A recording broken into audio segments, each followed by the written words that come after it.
bencana Cianjur, bencana Sukabumi, banjir di Pamanukan, banjirop di Cirebon. Menunggu yang lebih besar lagi.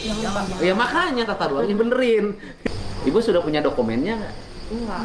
Di mana dokumennya? Ya ibu pergi sana. Pengambil tata ruang, sejarah, bahasa. Karena museum bahasa Sunda yang terbaik itu di Belanda, Bu. Yuk, di Leiden. Mekanismenya kita tempuh. Saya yang akan ngurus. Bisa nggak 1 tahun kelar?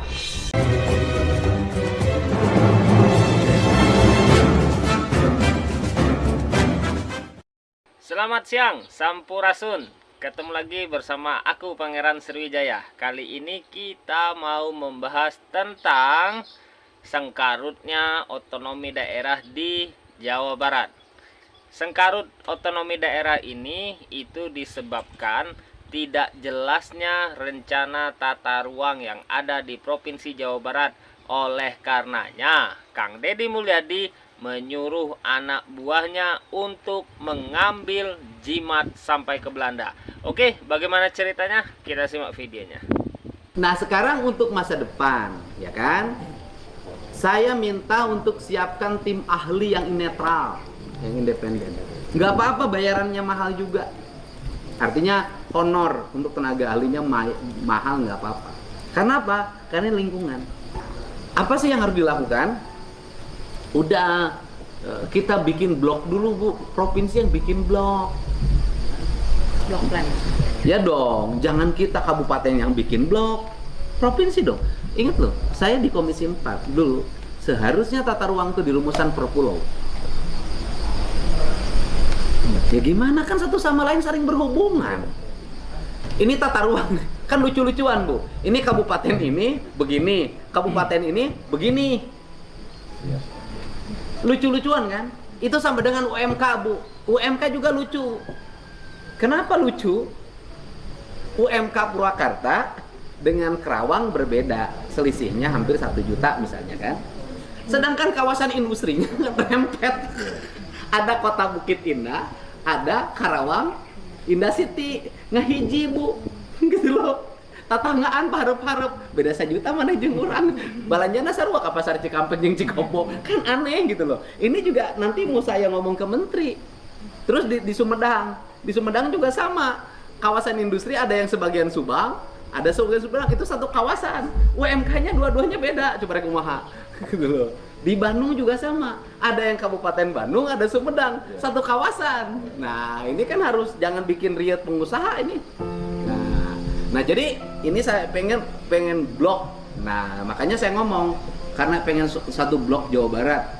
Nah, kira-kira siapa dulu yang paling original netapin, walaupun mungkin nggak bisa sekarang ngikutin itu karena terjadi perubahan, tapi minimal kita bisa memperbaiki hal yang salah.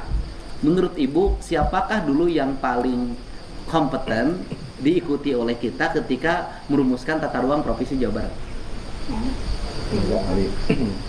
Bukan zaman dulu sejarahnya, kita harus ngikutin tata ruangnya siapa? Sejarah.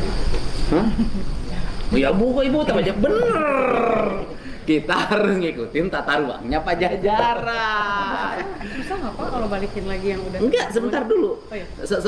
Pajajaran pertama tidak mungkin juga ngikutin itu karena terjadi perubahan. Tapi minimal kita bisa ngebenerin yang salah. Kan itu targetnya. Nah, kalau setelah Pajajaran siapa yang punya rancangan tata ruang yang baik? Yang kalau Pajajaran kan ada hanya dalam manuskrip ya peninggalan, tapi bisa panggil ahli sejarah kalau itu gampang. Nah, yang siapa yang setelah itu yang memiliki otorisasi? Belanda Pak. Oh, udah. Ibu sudah punya dokumennya nggak? Enggak. Di mana dokumennya?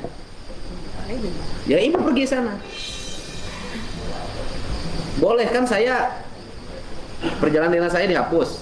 Khusus untuk Ibu ngambil ini saya kirim tim ke Belanda. Serius Pak? Serius.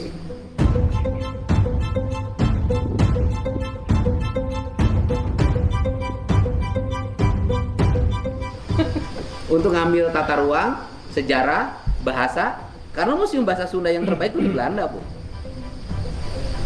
Yuk, di Leiden. Kemudian catatan sejarah tentang Kiai Haji Hasan Mustafa kalau nggak salah, yang di Tasik itu di Belanda. Sok, diongkosin nanti sama dianggarin sama kita. Serius. Bentuk tim, nanti dengan tim ahlinya ya, pergi ke sana untuk kita kumpulin seluruh dokumen yang penting, termasuk peruntukan-peruntukan gedung, peruntukan-peruntukan irigasi, kan ada potretnya semua. Dan kita itu salah dalam mengelola hari ini, tidak meneruskan alur yang ditetapkan oleh pemerintah Belanda. Dari sisi tata ruang, pengelolaan lingkungan, itu nggak akan mirip kayak zaman kolonial, enggak, tetapi kita bisa minimal agak deket-deketin lah, jangan terlalu kita kacau. Ibu saya nanya sama ibu jujur, konsep tata ruang sekarang ngaco nggak? Jujur aja, kita jujur-jujuran aja Bu. Kita jujur, kita ini ngaco nggak Bu? Jujur. Kita jujur, kita ngaco nggak? Menurut Ibu, satu bidang dengan bidang lain hari ini berhubungan atau bertentangan? Tidak selalu. Iya kan? Itu semua kadang-kadang saling bertentangan. Nah, ini yang saya maksud. Nah, kita ini nggak mungkin saya teriak-teriak ingin membangun masyarakat Jawa Barat yang lembur diurus, kota ditata, kalau tata ruangnya saya teriak-teriak, ini nggak boleh, kalau di undang-undangnya boleh gimana? Nah itu Bu, berapa waktu yang dibutuhkan untuk nyusun tata ruang, mengembalikan tata ruang Jabar ini seluruh Jawa Barat terintegrasi dengan kabupaten kota? Pengalaman sih 3 tahun sih, provinsi itu 3 tahun ya Bu? Jangan 3 tahun. Belum legislasi. Proses waktu revisi APRW sebelumnya Pak itu cukup lama. Kenapa lama? Dan adanya Mekanismenya kita tempuh. Saya yang akan ngurus, bisa nggak 1 tahun kelar? Kalau untuk revisi sebetulnya kan ada prosedurnya khususnya Pak ya. Jadi kan APRW provinsi itu ditetapkan kemarin tahun 2022. Berarti kalaupun mau kita tinjau kembali barangkali baru 5 tahun Pak. Kecuali ada post layer, misalkan ada bencana. Kemarin ya bencana yang Iya. Cianjur ya. Tapi sudah Bencana Cianjur, bencana Sukabumi, banjir di Pamanukan, banjir rob di Cirebon. Mau nunggu yang lebih besar lagi? Ya makanya tata ruangnya benerin gitu loh. itu bisa Biasanya sih bisa bisa kita sampaikan ya, permohonan rekomendasi ke permohonan Ke siapa? ke Kementerian ATR. Ya udah saya ngurus. Ya Pak. Ya, Kan aku cerita. Ya Pak. Diajukan terlebih dahulu, barangkali nanti baru mereka yang meng-ACC apakah boleh saya. Iya, cerita tentang pagar laut. Perubahan laut menjadi bersertifikat hak milik. Ini kan fenomena yang harus segera disikapi dalam tata ruang yang jelas. Tambang ya Pak. Ya tambang, perubahan perkebunan yang tanahnya disewa-sewain sama PTPN. Judulnya PTPN, perusahaan PT Perkebunan Negara. Kan ngurusnya perkebunan, bukan PT sewa tanah.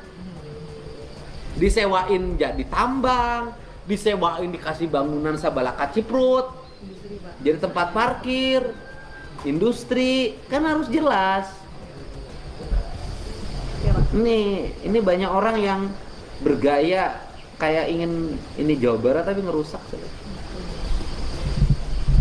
Coba, Ibu paling deket kalau sini. Ibu dulu kalau lewat dari Subang ke arah Ciater indah nggak Bu? Sekarang Ibu rumek nggak cik Ibu? Rumek nggak cik Ibu? Rumek, kebun enteh jadi tempat parkir. Liur. Cek Ibu teh Sunda teh gelis teh na. Bopeng. Memang kunci kemajuan sebuah wilayah itu tergantung dengan rencana tata ruang wilayah. Di sana akan digaris demarkasi di mana letak industri, di mana letak pariwisata, di mana letak persawahan, di mana letak perkebunan dan lain sebagainya. Sehingga dengan garis demarkasi tersebut tidak akan ada lagi oknum-oknum yang berani untuk sembarangan mencaplok tanah-tanah atau membangun tambang-tambang ilegal di wilayah yang sudah ditentukan garis demarkasinya. Ditambah lagi, tidak akan ada lagi tuh seperti yang tadi dibicarakan oleh Kang Deddy Mulyadi, bentrok antara satu kabupaten dengan satu kabupaten yang lainnya terkait UMK dan lain sebagainya. Oke, kita kawal terus kebijakan gubernur kita.